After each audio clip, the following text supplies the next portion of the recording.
아침 목사에 오신 여러분들을 환영하고 축복합니다. 하나님께서 새로운 날을 허락하셨는데요. 새로운 날을 걸면 새로운 은혜로 오늘 하루 우리 인생을 지킬 줄 믿습니다. 오늘은 과연 그렇지 아니하냐라는 제목 가지고 아모스 2장 4절부터 16절까지 말씀을 좀 살펴봤으면 좋겠습니다. 우리 4절부터 5절까지 말씀을 같이 한번 읽어볼까요? 여호와께서 이와 같이 말씀하시되 유다의 서너 가지 죄로 말미암아 내가 그 벌을 돌이키지 아니하리니 이는 그들이 여호와의 율법을 멸시하며 그 율례를 지키지 아니하고 그의 조상들이 따라가던 거짓 것에 미혹되었음이라. 내가 유다에 불을 보내리니 예루살렘의 궁궐들을 사르리라. 예, 우리가 계속해서 아모스 선지를 살펴보고 있죠. 아모스는 드고아에 있는 하나의 목자였어요. 평범한 직업을 가진 사람이었죠. 근데 하나님께서 아모스에게 하나님의 말씀이 임하십니다.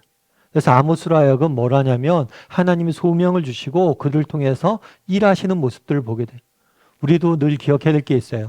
정말 하나님께서는 다양한 사람들을 통해서 다양한 일들을 이루어 간다는 거예요. 굉장히 세상적으로 볼 때 평범해 보일지 몰라도 정말 하찮아 보일지 몰라도 보잘것없어 보일지 몰라도 그런 사람들 통해서 하나님께서 일하신다는 거죠. 따라서 우리도 늘 물어봐야 돼요. 하나님께서 내게 주신 소명은 무엇이냐? 하나님 정말 내가 전하길 원하는 하나님의 말씀 무엇인지 늘 물어보고 또 그 소명을 감당할 수 있어야 돼요. 그런데 아모스에게 소명을 주셨습니다. 하나님 말씀을 선포하라. 그러면서 아모스에게 제일 먼저 뭘 하라고 하냐면 열방을 향한 심판의 메시지를 전하라고 이야기합니다. 열방이란 것은 성경에서 이웃 나라들이에요. 하나님을 모르는 정말 민족들, 하나님을 모르는 민족들에 대해서 심판을 선고하라고 이야기하죠. 제일 먼저 다메섹에 대해서, 블레셋에 대해서, 애굽에 대해서, 암몬에 대해서, 모압에 대해서 쭉 열방에 대한 심판을 쭉 선고하십니다. 그런 다음에 뭐라고 얘기하냐면 4절부터 뭐라고 얘기하냐면 여호와께서 이와 같이 말씀하시되 유다의 서너 가지 죄로 말미암아 내가 그 벌을 돌이키지 아니하리니라고 되어 있어요. 우리는 그냥 쭉 읽다 보면 그렇게 심판 선고하구나 이렇게 생각하기 쉬워요. 그런데 그 당시 정말 사람들의 이 이야기를 듣는 그 당시 사람들의 관점, 시점에 대해서 우리가 한번 생각해 봐야 돼요. 정말 유다에 대한 심판 선고했을 때 어땠을까요? 깜짝 놀랐을 거예요. 왜 놀래요? 나머지 열방은 전부 다 뭐예요? 하나님을 모르는 민족이잖아요. 하나님을 모르는 백성이잖아요. 근데 자기들은 자신의 생각이 뭐예요? 우리는 하나님을 섬기고 있고 하나님을 안다 라고 생각했을 거 아니에요. 우리는 열방과 다르다.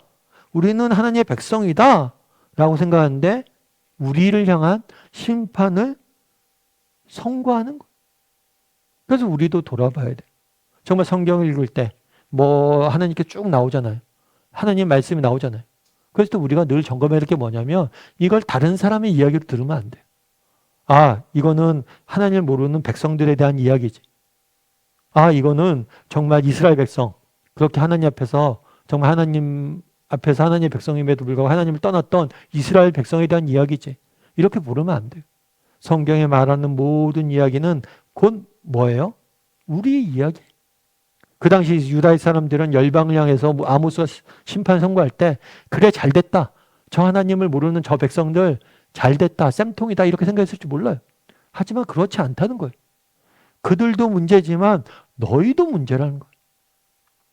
그래서 세상이 악해지고 세상이 문제이지만 우리 믿는 사람들도 문제이고 떠나서 내 자신도 문제일 수 있음을 늘 기억해야 되는 거예요. 그럼 유다의 문제는 무엇일까요? 뭐라고 되냐면 이는 그들이 여호와의 율법을 뭐 했다고요? 멸시하고 율례를 지키지 아니하고 라고 되어 있어요. 아마 이 말을 들어도 굉장히 놀랐을 거예요. 왜 놀랐을까요? 그들은 율법을 지키고 있었다. 우리는 율법을 지키고 있었다. 하나님께 예배를 드리고 있었다. 하나님께 우린 제사를 지내고 있었고 우리는 금식하고 있었고 하나님을 원하는 것을 다 지키고 있었다. 라고 생각할지 몰라요. 그런데 아니라는 거예요. 그럼 왜 그들이 여호와의 율법을 멸시했다라고 이야기를 했을까요? 어쩌면 그들은 자신들이 율법을 알고 있고 율법을 지켰다고 생각할 수 있어요. 하지만 그렇지 않다는 거예요. 너희가 겉모습으로는 외적으로는 마치 나한테 제사도 드리고 날 예배하는 것 같지만 너희의 마음이 너희의 진심이 나를 떠나 세상을 사랑하고 있다라고 선포하는 거예요. 그런 면에서 우리가 돌아봐야 돼요. 그 당시 유다의 문제는 무엇입니까? 외적 형식은 있었을지 몰라요. 그런데 그 형식에 담겨진 내용, 마음이 그들에게는 없었던 거예요. 그래서 우리도 한번 돌아볼 필요가 있겠죠. 여러분, 신앙에 있어서는 두 가지 요소가 있습니다. 하나는 형식이고 하나는 내용이에요. 여러분, 그럼 형식과 내용 중에서 무엇이 더 중요할까요? 여러분, 형식이 필요 없다는 게 아니에요. 형식이 필요 없으면 왜 하나님께서 율법을 주셨고, 왜 성막을 만들라고 그랬고, 왜 성전을 지으라고 했겠어요? 정말 형식이 없어서는 안 돼요. 형식도 중요해요. 예를 들면 그런 거겠죠. 주일날 예배를 드립니다. 주일날 예배 드리는데 오늘 마음이 집안에 너무 안 좋은 일도 있고 마음이 너무 불편해요. 그래서 예배 드릴 마음 상태가 아니에요. 그럼에도 불구하고 예배에 와서 앉아 있다 보면 뭐예요? 하나님이 주시는 은혜가 있잖아요.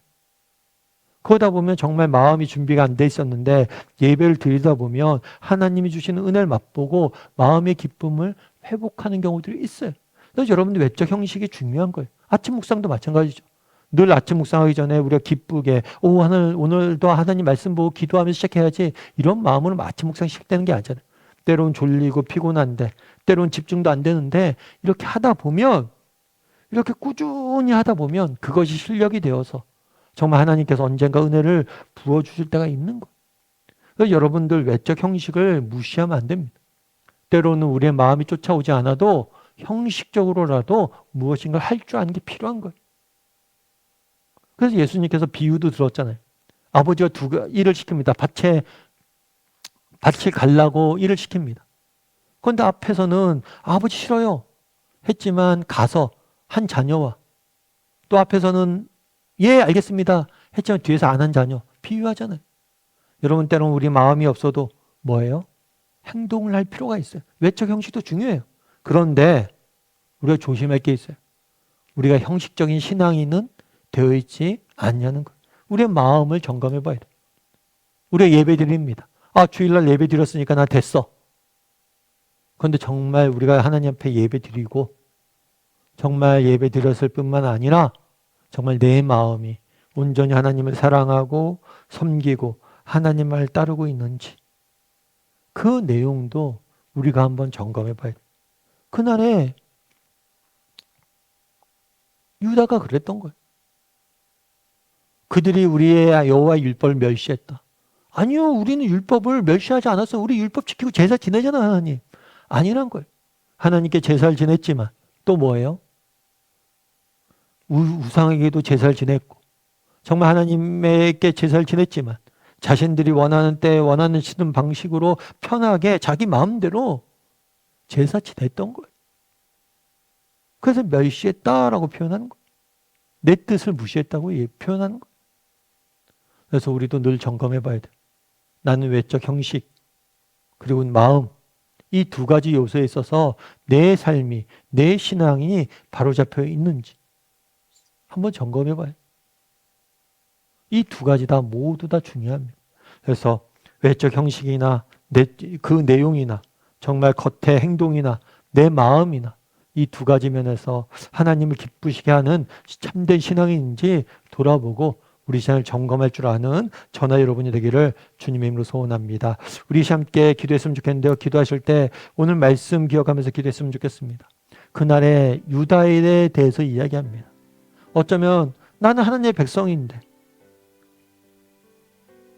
열방에 대한 심판을 선고했을 때 자신은 무관한 이야기라고 생각했을지 몰라요. 하지만 그렇지 않다는 거예요. 세상의 문제가 너의 문제다라고 이야기하는 거예요. 우리도 늘 그런 마음을 갖게 해달라고, 말씀을 볼 때나 정말 읽을 때 이것이 나를 향한 문제구나, 내게 주시는 말씀이구나, 이것이 이스라엘의 문제가 아니라 내 문제구나, 이렇게 나의 것으로 늘 받아들일 수 있는 마음들을 달라고 기도했으면 좋겠습니다. 또한 기도하실 때 정말 우리에게 있어서 형식도 중요하지만 내용도 중요합니다.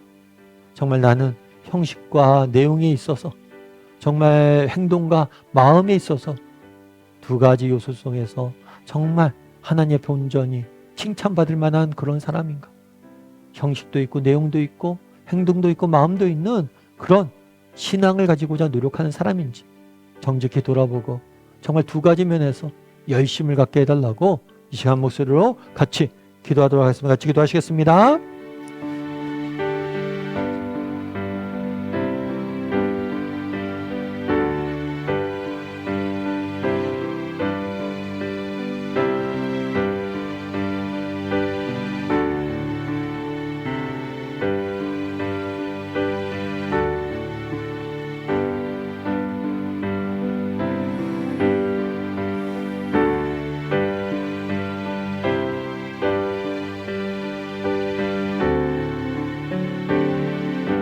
사랑의 하나님, 그날에 정말 하나님께서 유다야 너는 어떠니? 라고 묻습니다.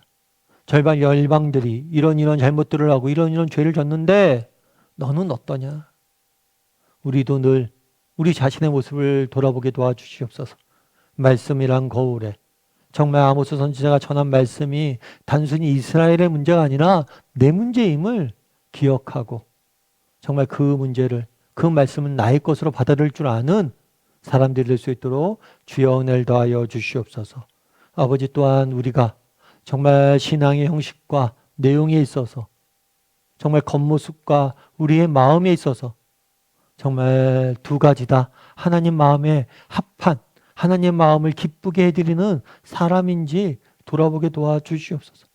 그래서 우리가 외적 형식이나 내적 내용이나 이 두 가지의 소중함들을 깨닫고 두 가지 면에서 온전히 서갈 수 있는 참된 그리스도인이 되기 위해서 노력할 줄 아는 우리 모두가 될 수 있도록 주여 붙잡아 주시옵소서.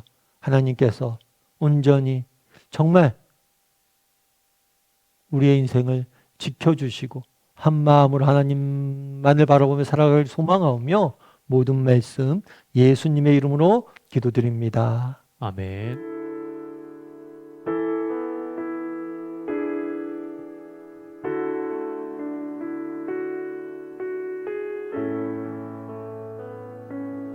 나의 백성이 다 겸비하여 내게 기도하며 나의 얼굴을 구하여서 그 악한 길 떠나며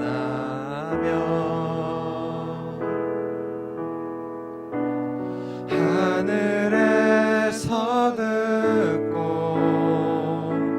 죄를 사하며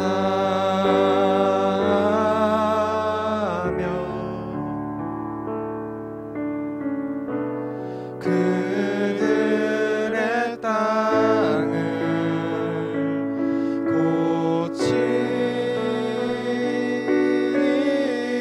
고치리라.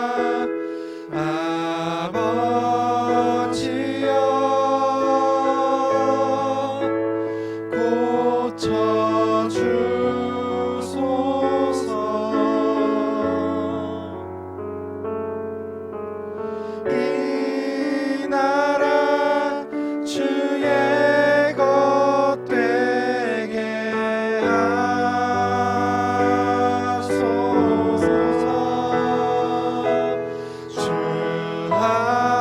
하나님 간절히 기도하오니 상한 이 땅 새롭게 하소서.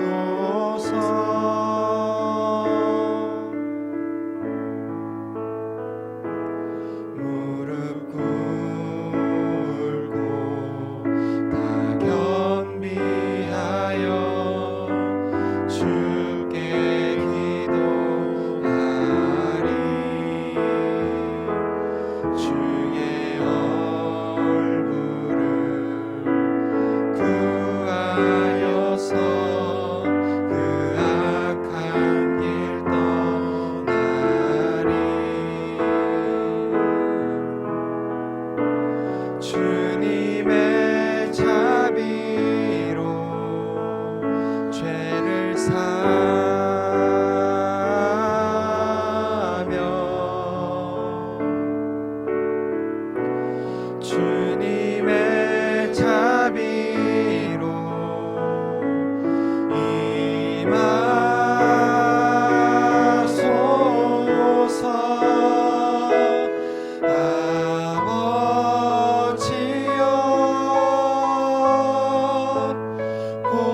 저